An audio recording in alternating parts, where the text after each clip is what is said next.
In this episode of Paternity Court, Mr. Brown is doubtful about the paternity of baby Janelle, believing that his partner Miss Brown has cheated on him with his best friend Mr. Dixon. However, Miss Brown and her mother strongly claim otherwise. One thing that makes this case pretty rowdy is the unstoppable argument that goes on between the couple's mothers rather than the couple itself. Let's first hear Miss Brown to know how all this began. We was on and off for 2 years because he cheated on me every other day. I find out about more than 100 girls. Whoa, that's insane. You shouldn't have used such hyperbole in the courtroom, Miss Brown. Upon this, the mothers constantly engage in heated arguments with each other on behalf of their children. Are you in the bed with him? I don't need it. This leaves Judge Lauren speechless, and all she says is, I don't know if the kids are in a relationship or if the mothers are. Word. Further, Miss Brown tells the courtroom that things started to mess up only because Miss Lang interfered in the relationship. Well, the way the mothers are so crazy and passionate, we can believe that it could be the reason, until Mr. Lang shares his side of the story. And what made you start to have doubts? When Mr. Dixon got in the picture, and he had told me to stop messing with her because the baby she's pregnant with could possibly be his. But Miss Brown completely denies it. The courtroom learns that Mr. Lang and his mother supported the defendant throughout the pregnancy. However, when the baby was born, Mr. Brown found that their hairline did not match, and that's what made the doubt stronger. I said, Jimmy, let that go. The baby's just born. Maybe it's gonna grow some hair in. Just knock it off. Because just don't do that. Furthermore, a few Facebook posts were shared as evidence by Miss Brown, revealing how Mr. Lang accepted the baby and didn't express any doubts at the time. And then on another post you say, yeah, that's my baby. That's right. So you're saying, no, this baby does look like me. Yes. Since the arguments and confessions are no longer serving to extract the truth, Judge Lauren has to announce the DNA results. You are not the father. Are you serious? That's a lie. The DNA doesn't lie. So the case ends up in Mr. Brown's support, who gets very emotional about the truth he has to face, leaving Miss Brown embarrassed. This episode is about Miss Nazarene, who asserts that her partner, Mr. Rami, hasn't been an active father in terms of looking after their children and taking their responsibilities. Both have a lot to complain about from each other, and none of them can bear one another even in the courtroom. Let's first see what Mr. Rami has to say about what he has been sued for. What level of effort have you put forth to take care of the children? Well, first of all, she decided to move to the other side of the country without talking to me about it. No, I haven't sent a check every 2 weeks. No, I haven't. But when I've had a job, I have sent help. Mr. Rami tells the courtroom that with very low chances to get a decent job, he couldn't provide a lot for his children. The audience also learns that the separation between the two occurred due to Miss Nazarene's incessant troublesome behavior and uncooperativeness.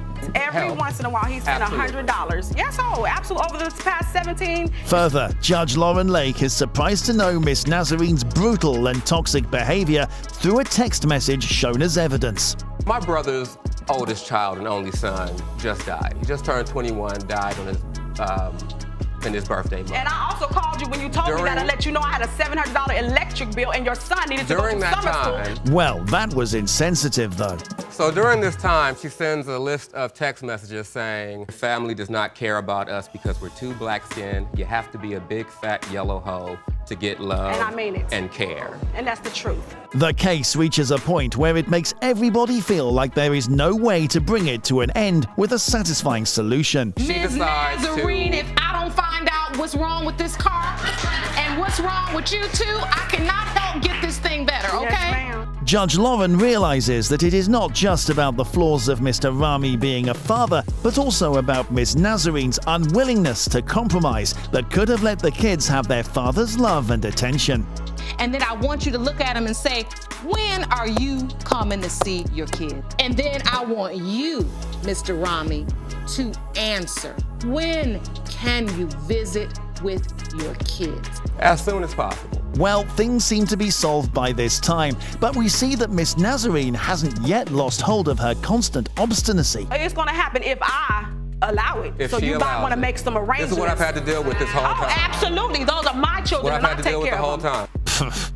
Seeing the woman's stubborn behavior, Lauren concludes that the issue doesn't seem to be only about the kids, but also Miss Nazarene's aim to bring Mr. Rami down. This isn't about the kids. This is about condemning him to the point where the whole world feels like he's a piece of crap. Further, with no more stamina to listen to any more of the arguments and complaints from the couple, Lauren persuades them to a solution. Dress that But I've ever can he lived see at, them so- tomorrow? If as long as he takes the real sincere effort, because I've been the one Mr. Rami, always will sure. you make that effort? Yes. The next case of paternity court is about Miss Moore and Mr. Butler, who believes that the few-months-old baby isn't his. Miss Moore, being fed up with the kind of irresponsible husband she has, asserts that he is the biological father of her daughter. Let's start with Mr. Butler's side of the story. She told me I'm not the baby daddy. So she told you that?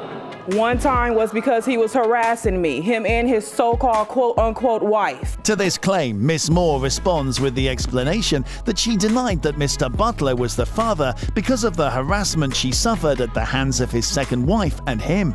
But Mr. Butler and his second wife refused to accept that. Her husband does a good job of taking Fiance, care. and he do. No. He has been a much better father than Quincy. So do a good job keeping me and His baby. Exactly. good. Miss Harrison believes that Miss Moore's conception date is false, which gives room to the doubt that the baby belongs to the other man who Miss Moore calls her fiancé.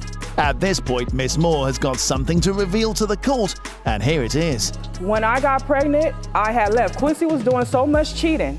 I found his last two babies and my baby and his last baby is 2 weeks apart. Since Mr. Butler and Miss Harrison assert that Miss Moore's fiancé is the baby's father and the birth certificate has been hidden, evidence reveals that the birth certificate contains no one's name as the father of the baby. My daughter has Name of my father, last name. blank. Well, till now, Miss Moore has been proving herself quite confidently with sound evidence. But the results are pending, and so it would be fair to say that the tables could turn at any instant. What is it? You feel like Ms. Moore wanted to be with you, and since that didn't work out, Zamar's her way of getting back at you? Yes, ma'am. No. With no more time wasted on the never-ending claims and confessions, Judge Lauren reads out the DNA results. It has been determined by this court. You are her father. This case ends with Miss Moore being pretty sentimental for having gone through the agony of proving herself honest regarding the paternity of her daughter.